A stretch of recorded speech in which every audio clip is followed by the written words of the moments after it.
ಈಗ ಇದರಲ್ಲಿ ಈ PDF ಅಲ್ಲಿ ಸುಮಾರು 35 ಪೇಜಸ್ ಇದೆ. ಅರ್ಥ ಆಯ್ತಾ ಹೇಳ್ತಾ ಇರ್ತಕ್ಕಂಥದ್ದು. ಸೊ 35 ಪೇಜಸ್ ಅನ್ನುವಂಥದ್ದನ್ನು ಕೂಡ ನಾವು ಗಮನಿಸಿದ್ರೆ ಸುಮಾರು ಎಲ್ಲ ಡಿಸ್ಟ್ರಿಕ್ಸ್ದು ಕ್ವಶನ್ ಪೇಪರ್ಸ್ ಅನ್ನುವಂಥದ್ದಿದೆ. ಸೆಕೆಂಡ್ PUC ಇದು. ಸೊ ಮಿಡ್ ಟರ್ಮ್ದು ಈ ವರ್ಷ ನಡೆದಿರ್ತಕ್ಕಂತಹ ಕ್ವಶನ್ ಪೇಪರ್ಸ್ನ ಎಲ್ಲ ಪೇಪರ್ಸು ಇದರಲ್ಲಿದೆ. ಅರ್ಥ ಆಯ್ತಲ್ಲ. ಸೊ ಹಾಗಾಗಿ ಈಗ ಈವನ್ ಇಲ್ಲಿ ನೀವು ನೋಡಿದ್ರೆ ಡಿಸ್ಟ್ರಿಕ್ಸ್ ವೈಸು ನಾನೀಗ ಫಸ್ಟ್ ಡಿಸ್ಟ್ರಿಕ್ಗೆ ಸಂಬಂಧಪಟ್ಟ ಹಾಗೆ ಯಾವುದೋ ಒಂದು ಡಿಸ್ಟ್ರಿಕ್ಸ್ದು ನಾನು ಹೇಳ್ತಾ ಹೋಗ್ತೀನಿ. ಈಗ ಮೊದಲನೇದು ಒಂದು ಡಿಸ್ಟ್ರಿಕ್ಸ್ ಬಾಗಲಕೋಟೆ ಒಂದು ಜಿಲ್ಲಾ ಪದವಿ ಪೂರ್ವ ಕಾಲೇಜುಗಳ ಪ್ರಾಚಾರ್ಯ ಮಹಾಮಂಡಳಿ ಅಂತಕ್ಕಂಥದ್ದು. ದ್ವಿತೀಯ PUC ಅರ್ಧವಾರ್ಷಿಕ ಪರೀಕ್ಷೆ ಅಕ್ಟೋಬರ್ ಮತ್ತು ನವೆಂಬರಲ್ಲಿ ಮಿಡ್ ಟರ್ಮ್ ನಡೆಸಿತ್ತು. ಆ ಒಂದು ಕ್ವಶನ್ ಪೇಪರ್ನ ಮಲ್ಟಿಪಲ್ ಚಾಯ್ಸ್ ಕ್ವಶನ್ಸು ಹಾಗೂ ಕೆಲವೊಂದು ಕ್ವಶನ್ಸ್ನ ಬಗ್ಗೆ ಮಾತಾಡೋಣ. ಸೊ ಅದು ರಿಪೀಟೆಡ್ ಎಷ್ಟಾಗಿದ್ದಾವೆ ಅಂತ ನೋಡ್ತಾ ಹೋದರೆ ನಿಮಗೊಂದು ಐಡಿಯಾ ಅನ್ನುವಂಥದ್ದು ಬರುತ್ತೆ ಅನ್ನುವಂಥ ಕಾರಣಕ್ಕೆ ಈ ಒಂದು ಪ್ರಶ್ನೆ ಪತ್ರಿಕೆನ ತೊಗೊಂಡಿದ್ದೀನಿ ನಾನು. ಸೊ ಈಗ ಮೊದಲನೇದು ಕ್ವಶನ್ ಅನ್ನುವಂಥದ್ದನ್ನ ಗಮನಿಸಿದ್ರೆ, ಸೀತೆಯನ್ನು ರಾವಣ ಎಲ್ಲಿರಿಸಿದ್ದ? Ashokavana, Indravana, Kuberavana, Pramadavana. So Pramadavana is the right answer. ಶಿವಪಥವನ್ನು ಅರಿಯದಿದ್ದರೆ ಏನಾಗುವುದು? ಕೈಯಲ್ಲಿ ಲಿಂಗವಿದ್ದರೂ ಪ್ರಯೋಜನವಿಲ್ಲ, ನರಕ ಸಿಗುತ್ತೆ, ಸ್ವರ್ಗ ದೊರೆಯುತ್ತೆ. ಕೈಯಲ್ಲಿ ಲಿಂಗ ಇಲ್ಲದೇ ಇದ್ದರೂ ಪ್ರಯೋಜನ ಇದೆ ಅಂತ. ಶಿವಪಥವನ್ನು ಅರಿಯದಿದ್ದರೆ ಏನಾಗುವುದು ಅಂತ ಇದೆ.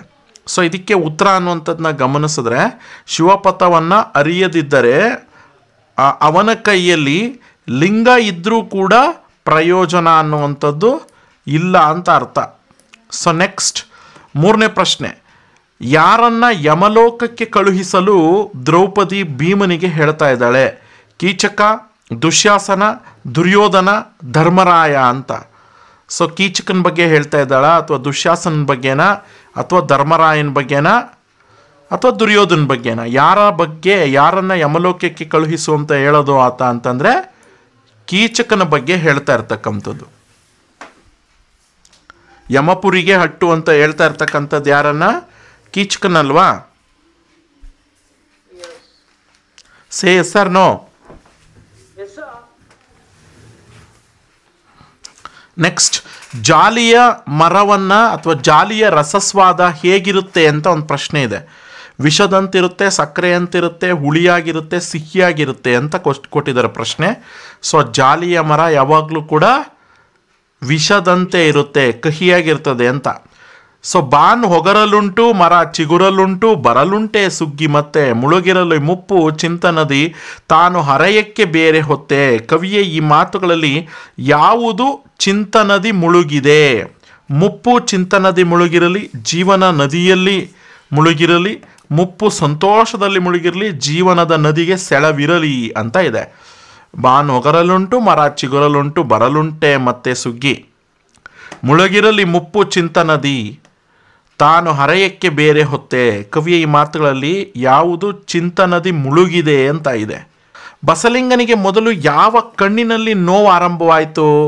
ಬಲಗಣ್ಣಿನ, ಎಡಗಣ್ಣಿನ, ಎರಡೂ ಕಣ್ಣುಗಳ ನೋವು, ಎಡಗಾಲಿನಲ್ಲಿ ನೋವು ಅಂತ. ಫಸ್ಟ್ ಆತನಿಗಾಗಿದ್ದು ಎಡಗಣ್ಣಿನ ನೋವು ಅಂತ. ಎಸ್, ಕನ್ನಡಿಗರು ಕನ್ನಡ ನಾಡಿನಲ್ಲಿಯೇ ತಬ್ಬಲಿಗಳಾದರೆ ಅವರಿಗೆ ಆಶ್ರಯ ಎಲ್ಲಿದೆ? ಕನ್ನಡಿಗರ ಸಂಕಷ್ಟಗಳಿಗೂ ಒಂದು ಮಿತಿ ಇದೆ. ಅವರ ತಾಳ್ಮೆಗೆ ತಪ್ಪು ಅರ್ಥವನ್ನು ಹಚ್ಚಬಾರದು. ಭಾಷೆಯನ್ನು ಬಿಟ್ಟು ಬದುಕು ಇರುವುದು ಎಲ್ಲಿ? ಲೇಖಕರ ಈ ನುಡಿಯಲ್ಲಿ ಇರ್ತಕ್ಕಂಥ ಸಂದೇಶ ಏನು ಅಂತಿದೆ. ಇಂಗ್ಲೀಷ್ನ ಬಗ್ಗೆ ವ್ಯಾಮೋಹ, ಮಾತೃಭಾಷೆಯ ಮಹತ್ವ, ಜೀವನದ ಮಹತ್ವ, ಕನ್ನಡಿಗರ ಔದಾರ್ಯ ಅಂತ. ಇಲ್ಲಿ ಮಾತೃಭಾಷೆಯ ಮಹತ್ವ ಅನ್ನುವಂಥದ್ದು ಹಾಗೂ ಕನ್ನಡಿಗರ ಔದಾರ್ಯ ಅಂತ ಹೇಳಿ ಎರಡು ಆಪ್ಷನಲ್ಲಿ ಸ್ವಲ್ಪ ಕನ್ಫ್ಯೂಷನ್ ಕಾಣಿಸುತ್ತೆ. ಬಟ್ ಸರಿಯಾದಂಥ ಉತ್ತರ ಮಾತೃಭಾಷೆಯ ಬಗ್ಗೆ ಇರ್ತಕ್ಕಂಥ ಮಹತ್ವ ಅಂತ. ಸೊ ಕೃಷ್ಣೇಗೌಡರ ಆನೆ ಮೊದಲು ಯಾವ ಮಠದಲ್ಲಿತ್ತು? ಎಸ್, ಗೂಳೂರು ಮಠ. ನೆಕ್ಸ್ಟ್, ಶಿವೇಗೌಡರು ರಾತ್ರೋರಾತ್ರಿ ಆನೆಯನ್ನು ಕರ್ಕೊಂಡು ಹೋಗಿದ್ದು ಎಲ್ಲಿಗೆ? ಕಾಡಿಗೆ ಕಳ್ಳನಾಟ ಇಳಿಸಲು, ಕಳ್ಳತನ ಮಾಡೋದಕ್ಕೆ, ಕಾಡಾನೆಗಳನ್ನು ಓಡಿಸಲು. ಕಳ್ಳನಾಟವನ್ನು ಇಳಿಸಲು ಇಸ್ ದ ರೈಟ್ ಆನ್ಸರ್, ಎರಡನೇ ಆ.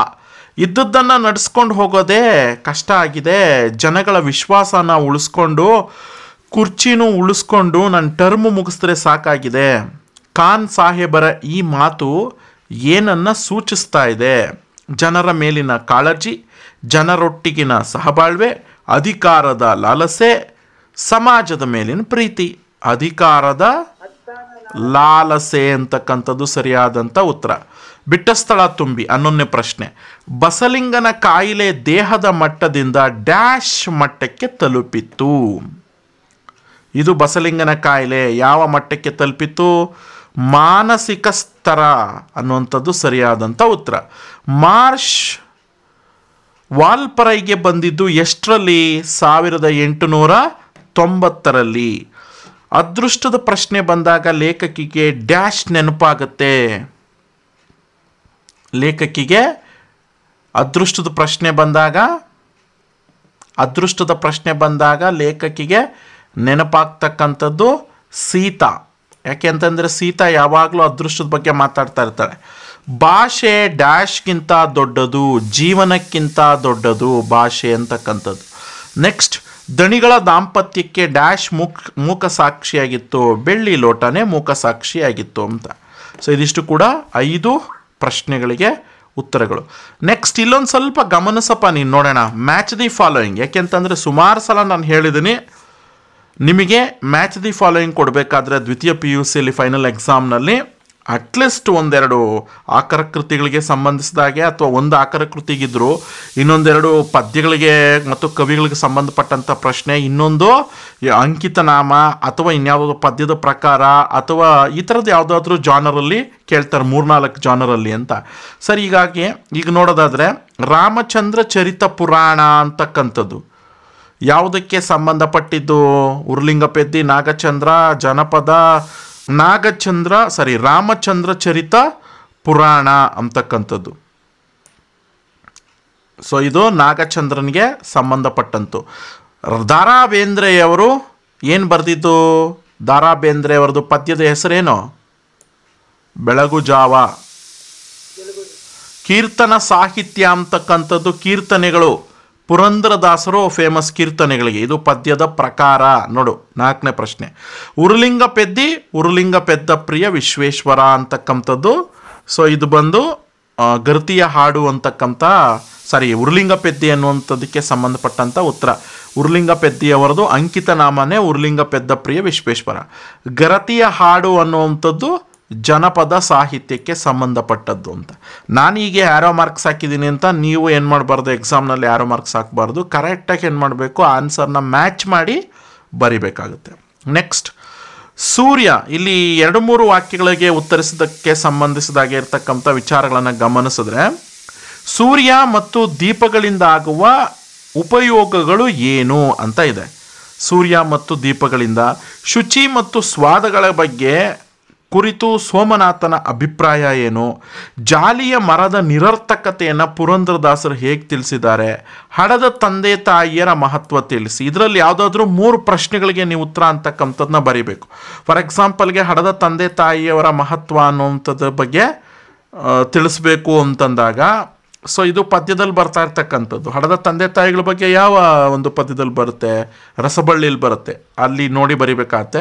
ಜಾಲಿಯ ಮರದ ನಿರರ್ಥಕತೆ ಅಂತಕ್ಕಂಥದ್ದು ಪುರಂದರದಾಸರು ಹೇಗೆ ತಿಳಿಸಿದ್ದಾರೆ ಅಂದರೆ, ಅದರ ಆಮೂಲಾಗ್ರ ಪರ್ಯಂತ ಮುಳ್ಳು ಕೂಡಿಪ್ಪಂತೆ ಅಂತ, ಪರ್ಯಂತ ಮುಳ್ಳು ಕೂಡಿರುವಂತೆ ಅದು ಜಾಲಿಯ ಮರದ ನಿರರ್ಥಕತೆ ಅಂತ.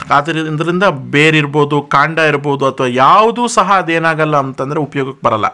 ಹಾಗೆ ಈ ದುರ್ಜನರಿಂದನೂ ಸಹ ಯಾವುದೇ ರೀತಿಯಾದಂತಹ ಒಂದು ಒಳ್ಳೆ ಕೆಲಸ ನಡೆಯೋದಿಲ್ಲ ಅಂತ. ಅದರ ನಿರರ್ಥಕತೆ ಅಂತ. ಏನು ಜಾಲಿಯ ಮರ ಹೆಂಗೆ ಯಾವುದಕ್ಕೂ ಉಪಯೋಗಕ್ಕೆ ಬರಲ್ಲೋ ಹಾಗೆ ದುರ್ಜನರು, ಕೆಟ್ಟ ಜನರು ಕೂಡ ನಿರರ್ಥಕ, ಅವರಿಂದನೂ ನಮಗೆ ಸಮಾಜಕ್ಕೆ ಉಪಯೋಗ ಇಲ್ಲ ಅಂತ. ಅರ್ಥ ಆಯ್ತಲ್ಲ? ಸೊ ಹಾಗೆ ಇಲ್ಲಿ ಸೂರ್ಯ ಮತ್ತು ದೀಪ ಮತ್ತು ಶುಚಿ ಸ್ವಾದಗಳು, ಇದು ಸೋಮನಾಥನವರ ಒಂದು ಪದ್ಯದಲ್ಲಿ ಬರ್ತಾ ಇರ್ತಕ್ಕಂಥದ್ದು. ಸೊ ನೋಡಿ ಬರಿಬೇಕಾಗತ್ತೆ. ನೆಕ್ಸ್ಟು ಇಲ್ಲಿ ಇನ್ನೊಂದಷ್ಟು ಪ್ರಶ್ನೆಗಳಿದ್ದಾವೆ. 2-3 ವಾಕ್ಯಗಳಲ್ಲಿ ಉತ್ತರಿಸಿ, 3 ಪ್ರಶ್ನೆಗಳಿಗೆ 2-3 ವಾಕ್ಯಗಳಲ್ಲಿ ಉತ್ತರಿಸಿ ಅಂತಿದೆ. ಸೊ ಇದು ಬಂದು ನಿಮಗೆ ಇನ್ನೊಂದನ್ನು ಬಿಟ್ಟೆ, ಹಾಗೆ ಮುಂದೆ ಹೋಗ್ಬಿಟ್ಟೆ. ಇಲ್ಲಿ ಫಸ್ಟು ಪಾಠಕ್ಕೆ ಸಂಬಂಧಪಟ್ಟಂಗೆ 2 ಪ್ರಶ್ನೆಗಳಿಗೆ ಉತ್ತರ ಕೊಡಬೇಕು ನೋಡಿ. 21ನೇ ಪ್ರಶ್ನೆ. ಬ್ರಿಟಿಷರು ಬರುವ ಮೊದಲು ವಾಲ್ಪರೆ ಹೆಂಗಿತ್ತು? ಅದು ಕವಿ ಯಾವ ರೀತಿ, ಲೇಖಕರು ಯಾವ ರೀತಿ ವರ್ಣನೆ ಮಾಡಿದಾರೋ ಅದೇ ಥರನೇ ಬರೀಬೇಕು. ಅವ್ರು ಹೇಳ್ತಾರಲ್ಲ, ಸೊ ಸೂರ್ಯನ ಕಿರಣಗಳು ಭೂಮಿಯನ್ನು ಸ್ಪರ್ಶಿಸಲು ಸೆಣಸುತ್ತಿದ್ದಂತಹ ಕಾಲ ಅದು. ಅಲ್ಲಿ ಅತ್ಯಂತ ದಟ್ಟವಾದಂಥ ಕಾಡು ಬೆಳೆದಿರುತ್ತೆ. ಆ ಕಾಡಿನ ತೀವ್ರತೆ ದಟ್ಟತೆ ಹೇಗಿರ್ತದಪ್ಪ ಅಂದ್ರೆ ಸೂರ್ಯನ ಕಿರಣಗಳು ಸಹ ಏನಪ್ಪ ಅಂತಂದರೆ ಭೂಮಿಯನ್ನು ಸ್ಪರ್ಶಿಸೋದಕ್ಕೆ ಹೆಣಗಾಡ್ತಾ ಇದ್ವು ಅಂತೆ. ಅಂದರೆ ಅಷ್ಟೊಂದು ಥಿಕ್ಕೆಸ್ಟ್ ಫಾರೆಸ್ಟ್ ಅಂತ. ಕರ್ನಾಟಕದಲ್ಲಿ ಕನ್ನಡಕ್ಕೆ ಯಾವ ಸ್ಥಾನಮಾನವ ಇರಬೇಕು ಅಂತ ಹಾಮಾನಾಯಕ್ ಅವರು ಹೇಳಿದ್ದಾರೆ. ಸೊ ಕರ್ನಾಟಕದಲ್ಲಿ ಕನ್ನಡವೇ ಪ್ರಥಮ ಮತ್ತು ಪ್ರಧಾನ ಭಾಷೆಯಾಗಿರಬೇಕು. ಭಾಷೆ ಅನ್ನುವಂಥದ್ರ ಜೊತೆಗೆ ಅದಕ್ಕೆ ಪ್ರಥಮವಾದಂಥ ಸ್ಥಾನ ಅನ್ನುವಂಥದ್ದನ್ನ ನೀಡಬೇಕು ಅನ್ನುವಂಥದ್ರ ಬಗ್ಗೆ ಹೇಳಿದ್ದಾರೆ. ಅದ್ರ ಬಗ್ಗೆ ಎಕ್ಸ್ಪ್ಲನೇಷನ್ ಮಾಡಿ. ದಣಿಗಳು ಹೊಳೆಯನ್ನು ಹೇಗೆ ಮೂದಲಿಸ್ತಾ ಇದ್ದಾರೆ? ಅದು ದಣಿಗಳು ಹೆಂಗೆ ಹೇಳ್ತಾ ಇರ್ತಾರೆ ಅಂದರೆ, ಮಾನ್ಗೇಡಿ ಹೊಳೆ ಇದು, ಅರ್ಥ ಆಗ್ತಾ ಇದೆಯಲ್ಲ, ಈ ಬಿಕ್ನಾಸಿ ಹೊಳೆ ಅಂತಕ್ಕಂಥದ್ದು ಮಳೆಗಾಲ ಬಂತು ಅಂದರೆ ಊರಗಲ ತನ್ನ ಸೆರಗನ್ನು ಹಾಸ್ಬಿಡುತ್ತೆ ಅಂತ. ಹೊಳೆ ಅಂದರೆ ಮಳೆ ಬಂದರೆ ಹೊಳೆ ತುಂಬ ಜೋರಾಗಿ ಅಳಿತಾ ಇರ್ತದಲ್ಲ, ಸೊ ಹಾಗಾಗಿ ಅವನ ಒಂದು ಏನು ಆಕ್ರಮಣ ಮಾಡ್ಕೊಂಬಿಟ್ಟಿರ್ತಾನೆ ಅಂದರೆ ಅಕ್ವೇರ್ ಮಾಡ್ಕೊಂಡಿರ್ತಾನೆ, ಹೊಳೆದು ಸ್ವಲ್ಪ ಜಾಗನ ಈತ ಅಕ್ವೇರ್ ಮಾಡ್ಕೊಂಬಿಟ್ಟು ಅಲ್ಲಿ ಬೆಳೆಯೋದನ್ನ ಮಾಡ್ತಿರ್ತಾನೆ. ಸೊ ಮಳೆ ಬಂದಾಗ ಯಥಾವತ್ತಾಗಿ ಈ ನೀರೆಲ್ಲ ಜಾಸ್ತಿಯಾಗಿ ಅವನ ಬೆಳೆ ನಾಶ ಆಗ್ತಿರೋವಾಗ ಅವನು ಬೈಕೊಳ್ಳೋದು ಹೊಳೆನ, ಇದು ಮಾನ್ಗೇಡಿ ಹೊಳೆ, ಇದು ಊರೆಲ್ಲ ಸೆರಗ ಹಾಸ್ಬಿಡುತ್ತೆ ಮಳೆಗಾಲ ಬಂದರೆ ಅಂತ ಹೇಳಿ ಆತ ಬೈಕೋತಾ ಇರ್ತಾನೆ. ಅದನ್ನು ಬರೀಬೇಕು ನೀವು. ನೆಕ್ಸ್ಟ್ ಇದು 2-3 ವಾಕ್ಯಗಳಲ್ಲಿ ಉತ್ತರಿಸಿ ಅಂತಿದೆ. ಮಠದವರಿಗೆ ಆನೆಗಿಂತ ವೇಲಾಯುಧನನ್ನು ಸಾಕಲು ತ್ರಾಸದಾಯಕವಾಗಲು ಕಾರಣ ಏನು? ಯಾಕಪ್ಪ ಅವ್ರಿಗೆ ಕಷ್ಟ ಅಂತ ಅನಿಸ್ತದೆ ಅಂತ. ಮಠದವರಿಗೆ ಆನೆಯನ್ನು ಸಾಕೋದಕ್ಕಿಂತ ವೇಲಾಯುಧನ ಸಾಕೋದೇ ಕಷ್ಟ ಅಂತ ಯಾಕೆ ಅನ್ನಿಸ್ತಾ ಇದೆ ಅಂದರೆ, ವೇಲಾಯುಧ ಮಠದ ಸಾತ್ವಿಕ ವಾತಾವರಣವನ್ನು ಆತ ಏನು ಮಾಡ್ತಿರ್ತಾನೆ ಅಂತಂದರೆ ಹಾಳು ಮಾಡ್ತಾ ಇರ್ತಾನೆ. ಮಠಕ್ಕೆ ಬರ್ತಾ ಇರ್ತಕ್ಕಂಥ ಹಲವು ಜನಗಳ ಬಳಿ ಸಾಲ ಮಾಡ್ಕೊಂಡ್ಬಿಟ್ಟಿರ್ತಾನೆ. ಇದೆಲ್ಲ ಅವನ್ನ ಸಾಕಾಕಬೇಕು ಅಂತ ಡಿಸೈಡ್ ಮಾಡ್ತಿರ್ತಾರೆ ಬೇರೆ ಕಡೆ. ನೆಕ್ಸ್ಟ್, ಸೊರಗಿದ್ದ ಆನೆಯನ್ನು ಕೃಷ್ಣೇಗೌಡ ಹೆಂಗೆ ಸಾಕ್ದ? ಪಗಡದಸ್ತಾಗಿ ಹುಲ್ಲು, ಬೂಸ, ಏನದು ಹಿಂಡಿ, ಹಸಿ ಹುಲ್ಲು, ಬಯಣೆ ಸೊಪ್ಪು ಈ ಥರದೆಲ್ಲ ಹಾಕಿ ಅದನ್ನು ಪಗಡದಸ್ತಾಗಿ ಬೆಳೆಸಿದ್ದ ಅಂತ ಬರಿಬೇಕು. ನಾಗರಾಜನ ದುರ್ಗಪ್ಪನ ಮೇಲೆ ಏನಂತ ರೇಗ್ತಾನೆ? ನಾಗರಾಜ, ಅಲ್ಲಯ್ಯ ದುರ್ಗಪ್ಪ, ಕೊಡ್ಲಿನ ಕೇಳ್ಕೊಂಡು ಬಂದಿದ್ಯಾ ನೀನು, ನಾನು ಮರಾನ ಯಾಕೆ ಕಡಿತಾ ಇದ್ಯಾ ಅಂತ ಕೇಳಿದ್ರೆ ಉಚ್ಚಾಯಿಸಿ ಮಾತಾಡ್ತಾ ಇದ್ಯಾ, ನಮ್ಮ ಮೇಲಿನವ್ರ ಆಫೀಸರ್ನ ಕೇಳ್ಕೊಳ್ಳಿ ಅಂತ ನನಗೆ ರೋಪ್ ಆಗ್ತೀಯ ನೀನು ಅಂತ ಹೇಳಿ ದುರ್ಗಪ್ಪನ ಮೇಲೆ ನಾಗರಾಜ ರೇಗ್ತಾ ಇರ್ತಾನೆ. ನೆಕ್ಸ್ಟ್, ಹುಚ್ಚು ನಾಯಿಗಳು ಆಸ್ಪತ್ರೆಯಲ್ಲಿ ಹೇಗೆ ವರ್ತಿಸ್ತವೆ ಅಂತೇಳಿ ಪುಟ್ಟಯ್ಯ ಹೇಳ್ತಾ ಇದ್ದ. ಹುಚ್ಚು ನಾಯಿಗಳು ಆಸ್ಪತ್ರೆಯಲ್ಲಿ ಹೇಗೆ ವರ್ತಿಸ್ತವೆ ಅಂತ ಅದು ತನ್ನ ಕಾಲುಗಳಿಗೆ ಅಂತಂದರೆ ಏನು, ಕುರ್ಚಿ ಕಾಲುಗಳಿಗೆ ಮೇಜುಗಳಿಗೆಲ್ಲ ಕಚ್ತಾ ಇರ್ತವೆ ಅಂತ, ಅದಕ್ಕೆ ಪರಿಜ್ಞಾನ ಇರಲ್ಲ ಅಂತ ಹೇಳ್ತಿರ್ತಾನಲ್ಲ, ಅದು ಬರೀಬೇಕು. ನೆಕ್ಸ್ಟ್ ಇಲ್ಲಿ ಸಂದರ್ಭ ಇದೆ ಪದ್ಯದ್ದು 29ನೇ ಪ್ರಶ್ನೆ. ನೀವು 2 ಬರೀಬೇಕು, ಅದರಲ್ಲಿ ಒಂದು ಮಾತ್ರ 3 ಇದ್ದಾವೆ ಕ್ವಶನ್ಸು, ಅದರಲ್ಲಿ ನೀವು 2 ಬರೀಬೇಕಾದ್ರೆ ಒಂದು ಬಿಡ್ಬೋದು ನೀವು. ಈಗ ಮೊದಲನೇದು 29ನೇದು ನೋಡಿದ್ರೆ, ಸಮಧಿಕಾರರ ಜಗತ್ರಯದಿಳ್ ಇನ್ನೇನಾಗೆ ಅಂತ. ಇದು ನಾನು ಯಾವಾಗಲೂ ಹೇಳ್ತಾ ಇರ್ತೀನಿ, ಸಂದರ್ಭ ಬರಿಬೇಕಾದ್ರೆ ಆಯ್ಕೆ, ಸಂದರ್ಭ, ಸ್ವಾರಸ್ಯ 3 ಹಂತನ ಬರಿಬೇಕು. ಆಯ್ಕೆ ಬರಿಬೇಕಾದ್ರೆ ಫಸ್ಟು ಆಕರ ಕೃತಿ ಇರ್ಬೋದು ಅಥವಾ ಪದ್ಯದ ಹೆಸರು ಅಥವಾ ಕವಿಯ ಹೆಸರು 3 ನಿಮ್ಮ ಸೆಂಟೆನ್ಸಲ್ಲಿ ಉಪಯೋಗಿಸಿ ಬರಿಬೇಕು. ಫಾರ್ ಎಕ್ಸಾಂಪಲ್, ಸಮಧಿಕಾರರ ಜಗತ್ರಯದೊಳ್ ಇನ್ನೆನಗೆ ಅಂತ ಇದೆ. ಸೊ ಈ ಪದ್ಯ ಬಂದು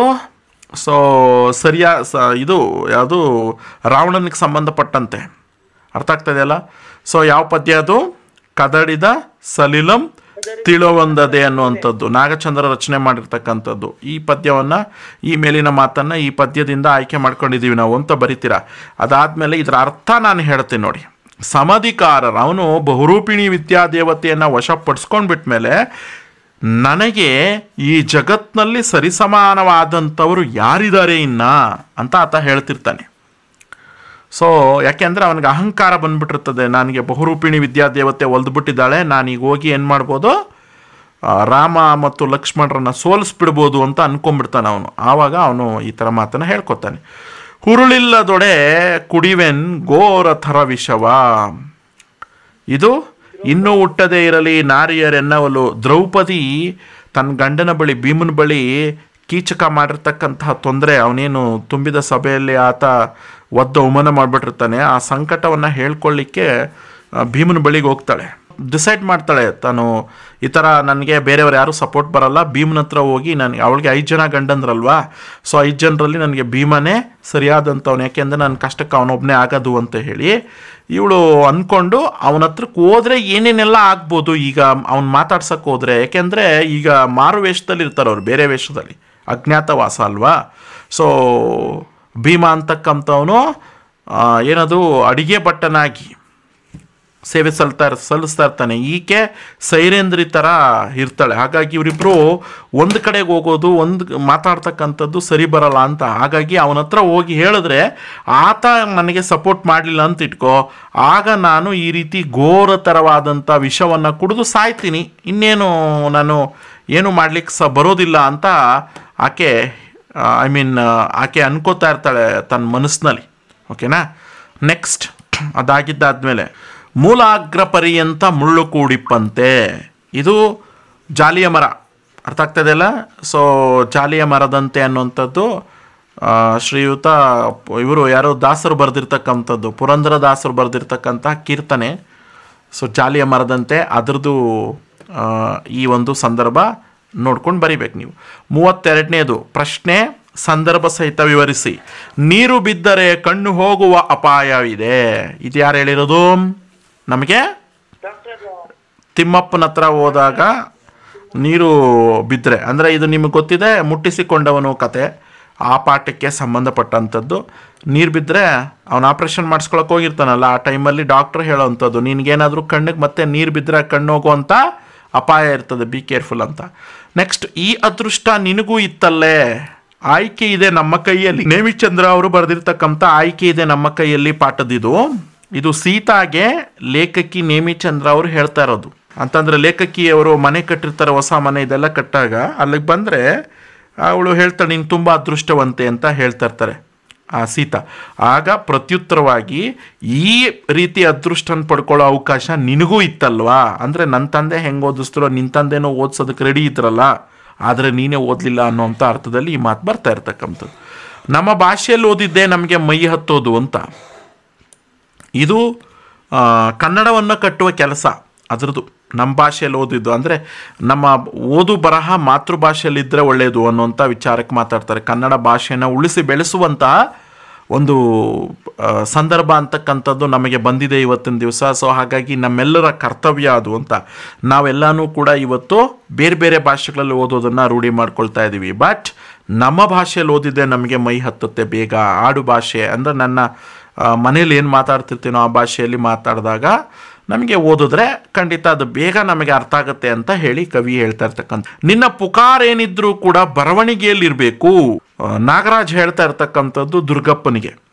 ಅವನು ಆನೆ ಮೇಲೆ ಹೇಳ್ತಿರ್ತಾನಲ್ಲ, ಈ ಥರ ಈ ಮರ ಎಲ್ಲ ಬೀಳೋದಕ್ಕೆ ಕಾರಣ, ನಿಮ್ಮ ಲೈನ್ಗಳೆಲ್ಲ ಹೋಗೋದಕ್ಕೆ ಕಾರಣ ಬಂದು ಕೃಷ್ಣೇಗೌಡರ ಆನೆ ಅಂತ ಹೇಳಿದಾಗ, ನೀನು ಯಾವಾಗಲೂ ಈ ಥರ ಕೃಷ್ಣೇಗೌಡರ ಆನೆ ಬಗ್ಗೆ ಈ ರೀತಿ ಅಲಿಗೇಷನ್ಸ್ ಅನ್ನುವಂಥದ್ದು ಮಾಡ್ತಿರ್ತೀಯ, ಬಟ್ ನೀನೇನಾದರೂ ಕಂಪ್ಲೇಂಟ್ ಕೊಡಬೇಕು ಆನೆ ಮೇಲೆ ಅಂತಂದರೆ ಖಂಡಿತ ಬರವಣಿಗೆಯಲ್ಲಿ ಕೊಟ್ಬಿಟ್ರೆ ನಾನು ಅದನ್ನೂ ಎಳ್ಕೊಂಡು ಬಂದು ಇಲ್ಲಿ ಸ್ಟೇಷನ್ ಮುಂದೆ ಕೂಡಾಕ್ತೀನಿ, ಬರವಣಿಗೆಯಲ್ಲಿ ಬರ್ಕೊಡಪ್ಪ, ಸುಮ್ಮನೆ ಬಾಯಿ ಮಾತಲ್ಲಿ ಹೇಳೋದಲ್ಲ ಅಂತ ಹೇಳಿ ನಾಗರಾಜು ದುರ್ಗಪ್ಪನಿಗೆ ಹೇಳ್ತಿರ್ತಾನೆ. ಆ ಸಂದರ್ಭದಲ್ಲಿ ಬರೋದಿದು.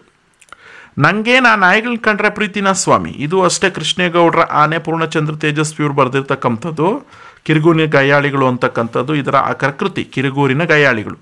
ಸೊ ಆತ ಹೇಳ್ತಿರ್ತಾನೆ, ನನಗೇನೋ ಈ ನಾಯಿಗಳನ್ನು ಕಂಡ್ರೆ ಪ್ರೀತಿನ ಸ್ವಾಮಿ ಅಂತ. ಅಂದರೆ ನಿರೂಪಕರು ಖಾನ್ ಸಾಹೇಬ್ನ ಬಳಿ ಹೋಗಿ ನಾಯಿಗಳು ಮೂಡಿಗೆರೆ ಸುತ್ತಮುತ್ತ ಹುಚ್ಚಿಡಿದ್ಬಿಟ್ಟು ತುಂಬ ಕಚ್ತಾ ಇದ್ದಾವೆ, ಅಲ್ಲಿ ಓಡಾಡೋಕ್ಕಾಗ್ತಿಲ್ಲ ಅಂತ ಕಂಪ್ಲೇಂಟ್ ಹೇಳಿದಾಗ, ಸೊ ಆತ ಇಲ್ಲ, ನಾವು ಡಾಗ್ ಎರಾಡಿಕೇಷನ್ ಪ್ರೋಗ್ರಾಮ್ ಅನ್ನುವಂಥದ್ದನ್ನ ಮಾಡ್ತಾ ಇದ್ದೀವಿ, ಆ ನಾಯಿಗಳಿಗೆ ಏನು ಪಾಯ್ಸನ್ ಅಥವಾ ಇದನ್ನೆಲ್ಲ ಕೊಟ್ಟು ಸಾಯಿಸ್ತಾ ಇದ್ದೀವಿ, ನಮ್ಮ ಕೆಲಸನ ನಾವು ಪರ್ಫೆಕ್ಟಾಗಿ ಮಾಡ್ತಿದ್ದೀವಿ ಅಂತ ಹೇಳ್ತಿದ್ದಾನೆ. ಆಗ ಹೇಳ್ತಿರ್ತಾನೆ. ಸೊ ಆ ಸಂದರ್ಭದಲ್ಲಿ ಅವರಿಬ್ಬರ ನಡುವೆ ಮಾತುಕತೆ ಮಾಡುವಾಗ, ನನಗೆ ನಾಯಿಗಳನ್ನ ಕಂಡ್ರೆ ಪ್ರೀತಿನ ಸ್ವಾಮಿ, ಇವಾಗಲೂ ಹಂಗೆ ಇದಾವಲ್ವ, ನೀವು ಹೇಳ್ತಾ ಇರ್ತಕ್ಕಂಥದ್ದು ನೋಡಿದ್ರೆ ಇಷ್ಟೆಲ್ಲ ಮಾಡ್ತೀನಿ ಅಂತಿರಲ್ಲ, ನಾಯಿಗಳು ಇವಾಗಲೂ ಅದೇ ಹಾವಳಿ ಕೊಡ್ತಿದ್ದಾವೆ, ಅಂದರೆ ಆ ನಾಯಿಗಳನ್ನ ನಾವು ಸುಮ್ಮನೆ ಇಟ್ಕೊಂಡಿದ್ದೀವ, ನನಗೇನು ಪ್ರೀತಿನ ಸ್ವಾಮಿ, ಅವೆಲ್ಲ ಬೇರೆ ಕಡೆಯಿಂದ ತಂದು ಬಿಡ್ತಾ ಇರೋದು, ಎಕ್ಸ್ಪೋರ್ಟ್ ಆಗಿರೋವಂಥವು ಅಂತ ಮಾತಾಡ್ತಿರ್ತಾನೆ. ಆ ಸಂದರ್ಭದಲ್ಲಿ ಬರೋವಂಥದ್ದು. Next 37th question. 37. ಸೊ ಇಲ್ಲಿ ರಾವಣನಲ್ಲಿ ಕಂಡುಬರುವಂಥ ಪಶ್ಚಾತ್ತಾಪ. ಈಗ ನೋಡಿ, ನಿನ್ನೆ ನಾವು ಮಾತನಾಡ್ದವಾಗಲೂ ಸಹ ಅದೇ ರೀತಿಯಾದಂಥ, ಅಂದರೆ ಈ ಪ್ರಶ್ನೆ ರಿಪೀಟ್ ಆಗಿತ್ತು ಅಲ್ಲೂ ಕೂಡ, ರಾವಣನಲ್ಲಿ ಕಂಡುಬರುವ ಪಶ್ಚಾತ್ತಾಪ ಅನ್ನುವಂಥದ್ದು. ಅದು ಸೀತೆ ಮೂರ್ಛೆ ಬಿದ್ದ ಮೇಲೆ ಅವನು ಮಾತಾಡ್ತಾನೆ ತನ್ನ ಎಲ್ಲ ಸಂಗಡಿಗರೆಲ್ಲ ಅಲ್ಲಿರಬೇಕಾದ್ರೆ, ನಾನು ಎಂತಹ ಹೆಣ್ಮಗಳಿಗೆ, ಇಷ್ಟೊಂದು ಒಳ್ಳೆಯವಳಿಗೆ ನಾನು ಈ ಥರ ದ್ರೋಹ ಮಾಡಿಬಿಟ್ಟೆ ಅಂಥೇಳಿ ತನ್ನ ಮನಸ್ಸಿನ ನೋವುಗಳನ್ನು, ವೇದನೆಯನ್ನು ಹೇಳ್ಕೊತಿರ್ತಾನೆ. ಅದು ನೀನು ಬರಿಬೇಕು, ಪಶ್ಚಾತ್ತಾಪ. ರಕ್ಷಿಸಬೇಕಾದವರೇ ಭಕ್ಷಕರಾದರೆ ಒದಗುವ ವಿಘಟನೆಯನ್ನು ಬಸವಣ್ಣನವರು ಹೇಗೆ ಚಿತ್ರಿಸಿದ್ದಾರೆ? ಅಂದರೆ ರಕ್ಷಿಸಬೇಕಾದವರೇ ಭಕ್ಷಕರಾದರೆ ಬಸವಣ್ಣನವರು, ಅಂದರೆ ಕಾಯಬೇಕಾಗಿರ್ತಕ್ಕಂಥ ದೇವರೇ ಕೊಲ್ಲೋ ಅಂತ ಕೆಲಸ ಮಾಡಿಬಿಟ್ರೆ, ಅಂದರೆ ನಮ್ಮನ್ನು ಕಾಪಾಡ್ತಾ ಇರ್ತಕ್ಕಂಥ ವ್ಯಕ್ತಿಗಳೇ ನಮ್ಮನ್ನು ಸಾಯಿಸೋಂಥ ಪ್ರಯತ್ನ ಮಾಡಿದೆ, ನಮಗೆ ಮೋಸ ಮಾಡೋ ಪ್ರಯತ್ನ ಪಟ್ಟರೆ ನಾವು ಯಾರ ಕಡೆ ದೂರ ಹೋಗೋದಕ್ಕೆ ಸಾಧ್ಯ ಅಂತ. ಅದಕ್ಕೆ ಎಕ್ಸಾಂಪಲ್ ಎಲ್ಲ ಕೊಡ್ತಾರಲ್ಲ, ಬೇಲಿಯೇ ಎದ್ದು ಹೊಲ ಮೇದಿದ್ರೆ, ಕೆರೆಯ ಏರಿ ಅಂತಕ್ಕಂಥದ್ದು ನೀರನ್ನು ಕುಡಿದ್ಬಿಟ್ರೆ, ಈ ಥರದೆಲ್ಲ ಎಕ್ಸಾಂಪಲ್ಸ್ ಕೊಡ್ತಾರೆ ಅವರು ಆ ಪದ್ಯದಲ್ಲಿ. ಅದನ್ನೆಲ್ಲ ಸಂಗ್ರಹಿಸಿ ನೀವು ಬರೀಬೇಕು. ಜನಪದರು ಹೇಳುವಂತೆ ನಮ್ಮ ನೆರೆ ಹೊರೆ ಹೇಗಿರಬೇಕು ವಿವರಿಸಿ ಅಂತ ಇದೆ. ಜನಪದರು ಹೇಳೋ ರೀತಿಯಲ್ಲಿ ನಮ್ಮ ನೆರೆಮನೆಯವರು, ಅಕ್ಕಪಕ್ಕದವ್ರು ಹೇಗಿರಬೇಕು ಅಂತ. ಸೊ ಅಂದರೆ ಇದ್ದಾರ ಇರಬೇಕು, ಮಂದಿ ಮಕ್ಕಳೊಳಗ ಕೂಡಿ ಚಂದಾಗೊಂದಿರಬೇಕು ಅಂತ ಹೇಳ್ತಾರೆ. ಅಂದರೆ ಕುದ್ದರಗೇಡಿ ಕುಲಗೇಡಿ ಅಂತ. ಅಂದರೆ ನಮ್ಮ ಸುತ್ತಮುತ್ತ ಏನಪ್ಪ ಅಂದರೆ ಕೆಟ್ಟ ವ್ಯಕ್ತಿಗಳು ಅನ್ನುವಂಥವ್ರು ಏನಾದರೂ ಇದ್ದು ನಾವು ಅವ್ರ ಜೊತೆ ಸೇರಿಬಿಟ್ರೆ ಖಂಡಿತ ನಾವು ಕೆಟ್ಟವರಾಗ್ತೀವಿ. ನಮ್ಮ ಸುತ್ತಮುತ್ತ ಬುದ್ಧಿವಂತರು ಇರಬೇಕು, ಒಳ್ಳೆಯವರು ಇರಬೇಕು, ಇದ್ದರೆ ನೆರೆಮನೆಯವರು ಒಳ್ಳೆಯವರು ಇರಬೇಕು, ಅಂಥವರ ಜೊತೆಯಲ್ಲಿ ನಾವು ವಾಸ ಮಾಡಬೇಕು ಅಂತ ಹೇಳ್ತಿರ್ತಾರೆ. ಅದನ್ನೆಲ್ಲ ಸಂಗ್ರಹಿಸಿ ಬರೀಬೇಕು. ನೋಡಿ, ಇದು 40ನೇದು ಅಪ್ಲಿಕೇಶನ್ ಬೇಸ್ಡ್ ಕ್ವಶನ್. ಈ ಕೆಳಗಿನ ಪದ್ಯ ಭಾಗವನ್ನು ಅರ್ಥೈಸಿಕೊಂಡು ಕೇಳಿರುವ ಎಲ್ಲ ಪ್ರಶ್ನೆಗಳಿಗೆ ಉತ್ತರಿಸಿ. ಉಣದಿರ್ದ ದನಮಿರ್ದೊಡೇನು, ಸುತನಿರ್ದೆ ಮುಪ್ಪಿನಲ್ಲಾಗದ, ಒಣಗಲ್ ಪೈರಿಗೆ ಬಾರದಿರ್ದ ಮಳೆ ತಾಂ ಬಂದೇನ್ ಆಪತ್ತಿನೋಳ್, ಮಣಿದು ನೋಡದ ಬಂಧುವೇತಕ್ಕೆ ಎಣಿಸಲ್ ಕಾಲೋಚಿತ ಕೈದುದ ತೃಣವೇ ಪರ್ವತವಲ್ಲವೇ ಹರಹರ ಶ್ರೀ ಚನ್ನ ಸೋಮೇಶ್ವರ ಅಂತ ಇದೆ. ಉಣದಿದ್ದ ದನಮಿರ್ದೊಡೇನು ಅಂದರೆ ನಮ್ಮ ಕೈಯಲ್ಲಿ ಉಪಯೋಗಿಸಕ್ಕೆ ಬಾರದೇ ಇರ್ತಕ್ಕಂಥ ಹಣ ಎಷ್ಟಿದ್ರೆ ಏನೋ, ಸುತನಿರ್ದೆ ಮುಪ್ಪಿನಲ್ಲಾಗದ ಅಂದರೆ ವಯಸ್ಸಾಗಿರ್ತಕ್ಕಂಥ ತಂದೆ ತಾಯಿನ ನೋಡ್ಕೊಳ್ಳದೆ ಇರ್ತಕ್ಕಂಥ ಮಗ ಎಷ್ಟಿದ್ರೆ ಪ್ರಯೋಜನ ಏನೋ, ಪೈರು ಒಣಗ್ತಾ ಇರಬೇಕಾದ್ರೆ ಮಳೆ ಬರ್ದಿರೋ ಇದ್ದರೆ ಪೈರು ಪೂರ್ತಿ ಒಣಗೋದ್ಮೇಲೆ ಮಳೆ ಬಂದರೆ ಪ್ರಯೋಜನ ಏನೋ, ಹಾಗೇನೆ ಆಪತ್ತಿನಳ್ ಬಂದು ಮಣಿದು ನೋಡದ ಬಂಧುವೇತಕ್ಕೆ, ಆಪತ್ತಿನಲ್ಲಿ ನಮ್ಮ ಕಷ್ಟಕ್ಕೆ ಸಹಾಯಕ್ಕೆ ಬರದೇ ಇರತಕ್ಕಂತಹ ಬಂಧುಗಳು ನಮ್ಮ ಬಳಿ ಎಷ್ಟು ಜನ ಇದ್ದರೆ ಏನು ಪ್ರಯೋಜನ. ಕಾಲೋಚಿತಕ್ಕೈದದ, ಕಾಲಕ್ಕೆ ತಕ್ಕಂತೆ ನಾವು ಮಾಡುವ ಒಂದು ಸಣ್ಣ ಸಹಾಯವು ಸಹ ತೃಣವೇ ಪರ್ವತವಲ್ಲವೈ ಹರಹರ ಶ್ರೀ ಚನ್ನ ಸೋಮೇಶ್ವರ. ನಾವು ಮಾಡುವಂಥ ಸಣ್ಣ ಸಹಾಯ ಕೂಡ ಒಂದು ಬೆಟ್ಟದಷ್ಟು ದೊಡ್ಡ ಸಹಾಯ ಅಲ್ಲವೇ ಹರಹರ ಶ್ರೀ ಚನ್ನ ಸೋಮೇಶ್ವರ ಅಂತ ಹೇಳ್ತಿದ್ದಾರೆ. ಸೊ ಚನ್ನ ಸೋಮೇಶ್ವರ ಅಂತಕ್ಕಂಥದ್ದು ಅವರ ಅಂಕಿತ ನಾಮ. ಈಗ ಪ್ರಶ್ನೆ, 1 ಅಂಕದ್ದು 2 ಪ್ರಶ್ನೆ ಇರ್ತವೆ, 2 ಅಂಕದ್ದು 1 ಪ್ರಶ್ನೆ ಇರ್ತದೆ. ಈಗ ಫಸ್ಟ್ ಒನ್ ನೋಡಿ, ಬೆಳೆಗೆ ಮಳೆ ಯಾವಾಗ ಬರಬೇಕು? ಪೈರು ಒಣಗೋ ಅಂಥ ಸಂದರ್ಭದಲ್ಲಿ ಬರಬೇಕು, ಒಣಗೋದಕ್ಕಿಂತ ಮುಂಚೆ ಬರಬೇಕು. ಈ ಪದ್ಯದ ಕವಿಯ ಅಂಕಿತ ನಾಮ ಯಾವುದು? ಶ್ರೀ ಹರಹರ ಶ್ರೀ ಚನ್ನ ಸೋಮೇಶ್ವರ. ಒಂದು ವೇಳೆ ಪದ್ಯದ ಕವಿ ಹೆಸರು ಹೇಳಿ ಅಂತ ಕೇಳ್ಬೋದು, ಆವಾಗ ನೀವೇನು ಬರಿಬೇಕಾಗಿತ್ತು? ಪುಲಿಗೆರೆ ಸೋಮನಾಥ ಅಂತ ಬರಿಬೇಕು. ಈಗ ನೆಕ್ಸ್ಟ್ ಪ್ರಶ್ನೆ 2 ಮಾರ್ಕ್ಸ್ಗೆ ಸ್ವಲ್ಪ ಟ್ವಿಸ್ಟ್ ಆಗಿರ್ತದೆ, ನೋಡ್ಕೊಂಡು ಬರೀಬೇಕು ಕರೆಕ್ಟಾಗಿ. ಸಮಯೋಚಿತಕ್ಕಾದ ಹುಲ್ಲುಕಡ್ಡಿಯೂ ಕೂಡ ಪರ್ವತಕ್ಕೆ ಸಮಾನ ಎಂಬ ಹೇಳಿಕೆಯನ್ನು ಸಮರ್ಥಿಸಿ. ಹೌದು, ಯಾಕೆಂದ್ರೆ ನಾವು ಸಣ್ಣ ಸಹಾಯ ಮಾಡ್ತಕ್ಕಂಥದ್ದು ಕೂಡ ಮುಂದೊಂದು ದಿನ ಒಬ್ಬರಿಗೆ ಒಂದು ದೊಡ್ಡ ಸಹಾಯ ಆಗತ್ತೆ. ಅರ್ಥ ಆಯ್ತಲ್ಲ?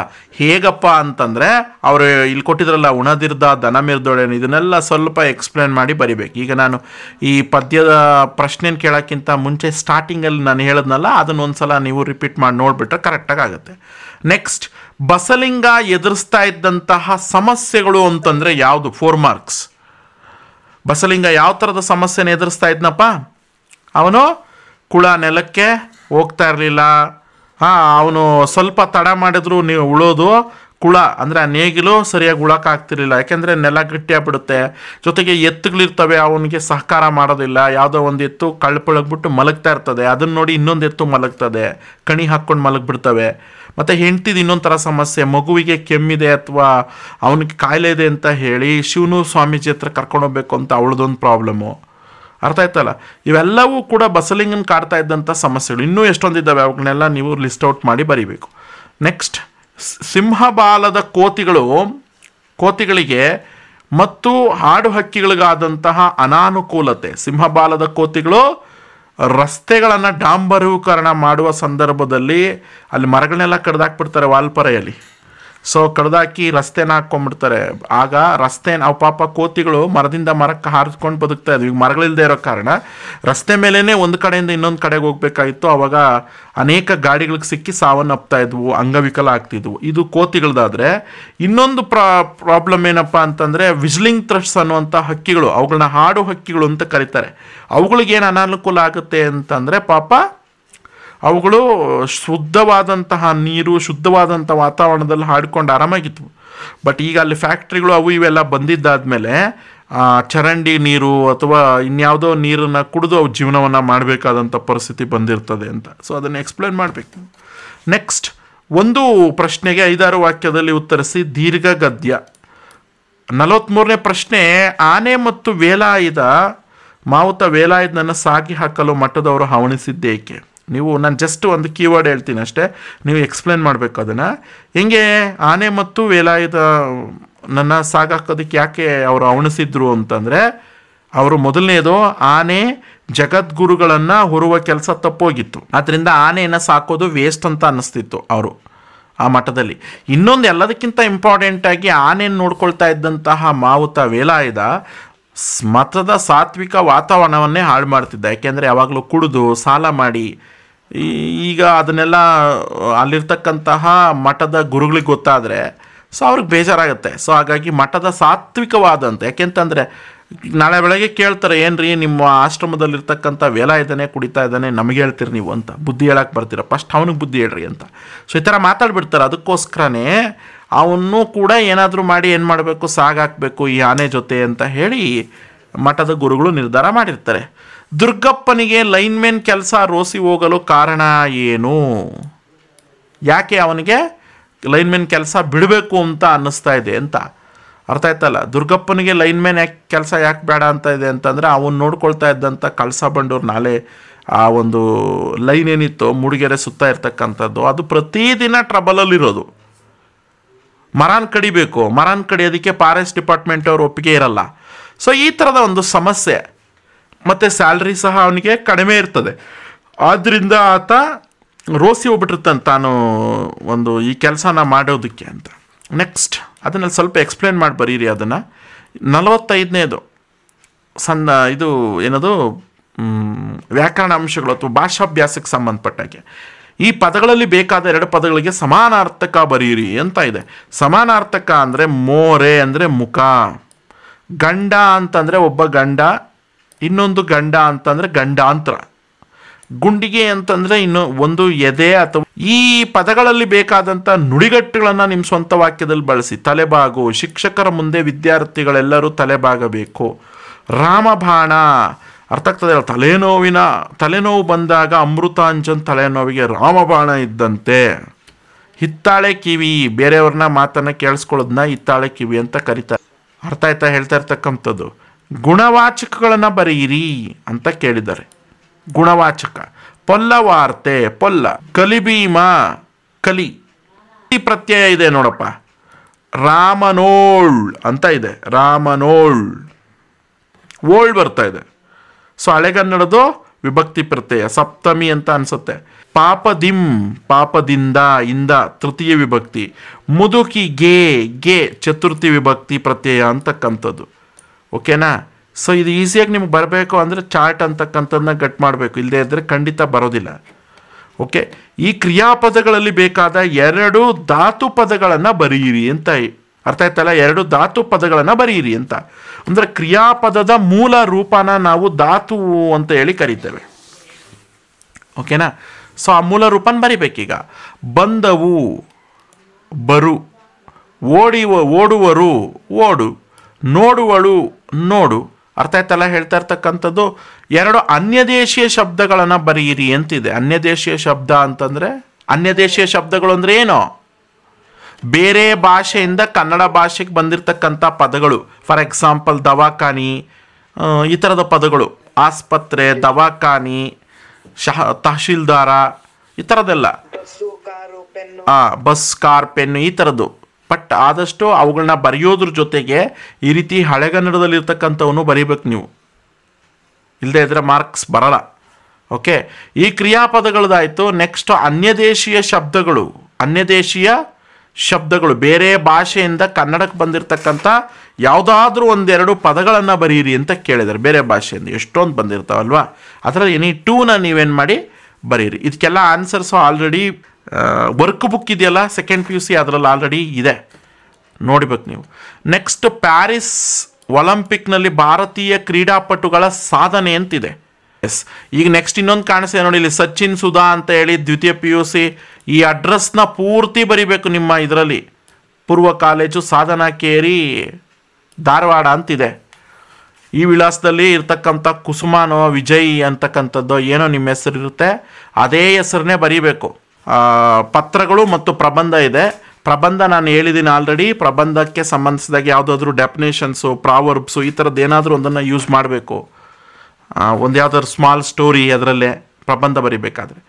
ಸೊ ಆ ಥರನೇ ಇದು ಪತ್ರ ಅಂತಕ್ಕಂಥದ್ದನ್ನ ಗಮನಿಸಿದ್ರೆ, ಪತ್ರಗಳಲ್ಲೂ ಪರ್ಸ್ನಲ್, ಅಫಿಷಿಯಲ್ ಎರಡು ಬೇರೆ ಬೇರೆ ಸ್ಟೆಪ್ಸ್ ಇರ್ತವೆ. ಸೊ ಅದೇ ಸ್ಟೆಪ್ಸ್ನೇ ಫಾಲೋ ಮಾಡಬೇಕು ನೀವು, ಇಲ್ದಿದ್ರೆ ಮಾರ್ಕ್ಸ್ ಅನ್ನುವಂಥದ್ದು ಕಟ್ ಆಗುವ ಎಲ್ಲ ಚಾನ್ಸಸ್ ಇರುತ್ತೆ. So be careful.